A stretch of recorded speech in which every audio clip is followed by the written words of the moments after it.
მამებსაც ეხება და დედებსაც. მაგრამ ფორმატიდან გამომდინარე მამაზე ვაკეთებ აქცენტს. ესე იგი, ბავშვთან მიმართებაში კაშდება რითი?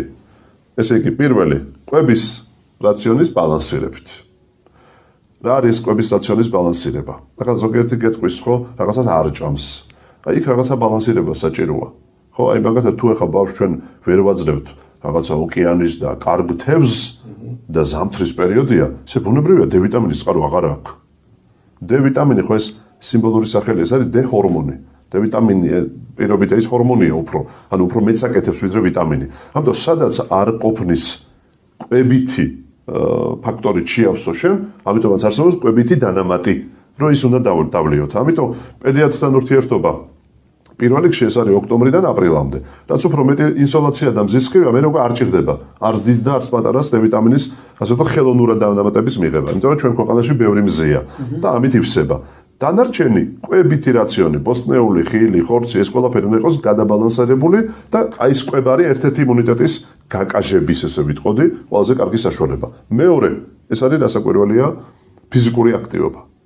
აი ფიზიკური აქტივობა ბავშვთან შესაბამისი ასაკთან მორგებული, რა არის აი მარტივად რომ აღიქვათ თქვენს და ჩვენ ვინც გვისმენს და მოგვისმენს კიდე მომავალში, ხო?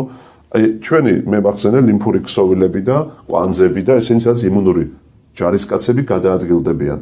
მე თუ კუნთები მეჭიმება დავდივარ თუ მოძრაობ თუ ვარჯიშობ თუ რასაც ვაკეთებ, ეს ასე ვთქვათ, მექანიკურადაც აწვება ამ იმუნური უჯრედებს სწრაფი გადაადგილების მას აიძულებს. აი ბევრი რო არ გავაგრძელო, ეხლა ეს ერთ-ერთი ერთ-ერთი მექანიზმია ფიზიკური აქტივობა, რატო აძლიერებს იმუნურ სისტემას.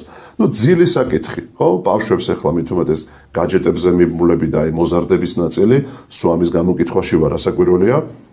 მამებთან არ დამავიწყდეს, მე როგორც ალერგოლოგს ერთი რჩევა და თხოვნა მაქვს.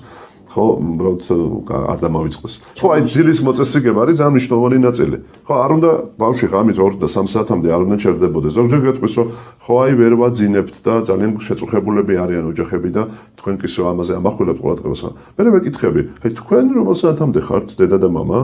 ხო, ჩვენ რა ვიცი, აბა სადღაც 3-4 საათზე მე რაღაცა არა, აუცილებლად თუ ბავშვი ფხიზელია და თქვენც უნდა წახვიდეთ მათთან ერთად საწოლში.